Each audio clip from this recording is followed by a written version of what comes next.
Сайн байцгаана уу? Дийлэнх подкастын 3 дахь дугаар танд хүрж байна. Энэхүү подкастаар шүүхийн шийдвэрийн цахимсан шүүх цэгийн маань сайтад тавигдсан шүүхээр шийдвэрлэгдсэн сонирхолтой мэдээлэлтэй хэрэг маргааны талаар ярих юм. Өнөөдрийн дугаартаа хууль сахиулагч ажиллаа хийж явахдаа нас барсан хүний гар утсыг хулгайлсан хачирхалтай хэргийн талаар ярина. 2023 оны 11-р сарын 19-ний өдөр Хаанвол дүрийн цагдаагийн 1-р хэлтсийн жижүүрийн шуурхай албанд Солонгос улсын иргэн өчигдөр гэртээ орсноос хойш өнөөдрийг хүртэл гэрээсээ гараагүй хаалгаа нээхгүй байна гэх дуудлага ирсэн байна.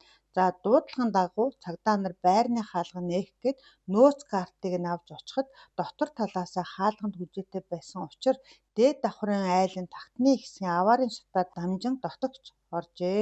Хаалга онгойлохгүй байна гэсэн уг хүн нь гэртээ амиа хорлсон байдалтай олджээ.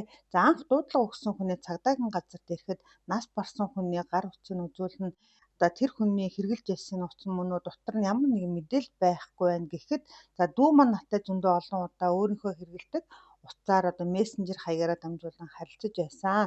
Наад таны үзүүлээд байгаа утас биш байна гэж хэлснээр за талигаа чи өөрийнх нь гар утас алга болсныг нь олж мэдсэн байна. За тэгээд тухайн амьдардаг гэрийнх нь гаднах камерыг шүүж үзэхэд цагдаа нараас өөр гадны хүн ороогүй байлаа. За ингэж хэрэг мандан гар утсыг хэн яагаад авсан байж болох талаар асуудал үүсв. Хэргийн газраас алга болсон гар утас нь хүмүүстэй харилцан түүхийг харах хамгийн чухал нотлох баримт байсан нь мэдээж гэтэл хачирхалтай зүйл болсон нь дуудлагаар очсон цагдаагийн албан хаагч авсан байх нь тогтоогдчихжээ. Бүр гайхмаар. За танд ер нь тэгж бодогдож байна уу? За тэрээр Улаанбаатар хотод төрсэн дээд боловсралтай эрх зүйч мэргэжилтэй ам бол 3 эхнэр хүүхдийн хамт амьдардаг ийм хүн байд юм байна. За тэр мөрдөн чалгах ажиллагаа нөхсөн мэдүүлэгтээ за хэргийн газарт очиод ажиллаж байхад нас барсан тухайн хүний гарынхын дэргэд хар өнгийн хавцтай Samsung Note 9 загварын гар утас харагдахаар нь энэ гар утас нь их ашиглагддаггүй юм шиг байна. Яг ингэж хэлсэн байгаа. За үүнийг авчхаар хүн мэдхгүй байх гэж шууд халаасандаа хийгээд тэндээс гараад явсан. За намайг тэндээс гар утас авсныг харсан хүн байхгүй. Тэр гар утсыг хавцсан хаан банкны виза карт, цагаан өнгийн чифтэй карт байсныг симтэнд хамт авч гудамжны хэсэгт байрлах хогийн савнд хачигсан. Одоо тэр газраа сайн санахгүй байна. Уг гар утас нь дэлгэцийн хэсэгтээ түгжээтэй тусгай кодоор нэгдэг байсан тул утасны код гаргадаг хүнээр кодыг нь нээлгэж утсыг нь форматлуулсан. За тэгээд уг гар утсыг өөрийн хэрэглээндээ ээжийнхээ нэрээр бүртгэлтэй дугаарыг хийж ашиглаж байгаа дараа нь мөрдөн батны хүнд хүлээлгэж өгсөн гэжээ. Түүний холбогдсон хэргийн зүйлчлэл нь эрүүгийн хуулийн тусгай ангийн 17-г 1-р зүйлийн 1-р хэсэг заасан бусдын эд хөрөнгийг хүч хэрэглэхгүйгээр нууцаар хууль бусаар авсан санаатай шунхай сэтэлтэй гэж үзэн хулгайлсан утсыг 340 мянган төгрөгөөр үнэлж бусдад хохирол учруулсан гэж үтсэн байдаг.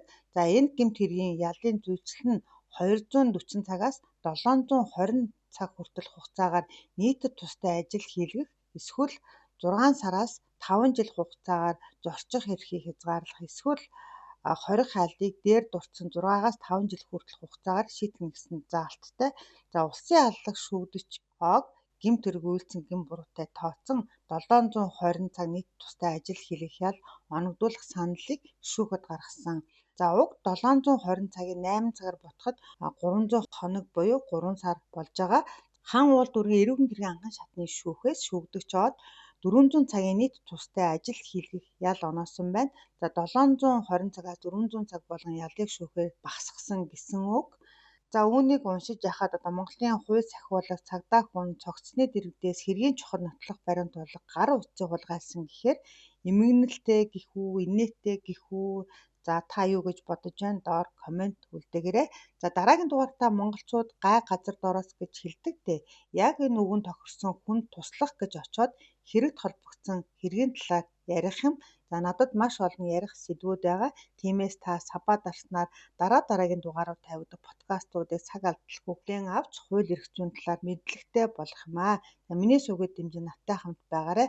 Цаг зав гарган сонссон танд баярлалаа.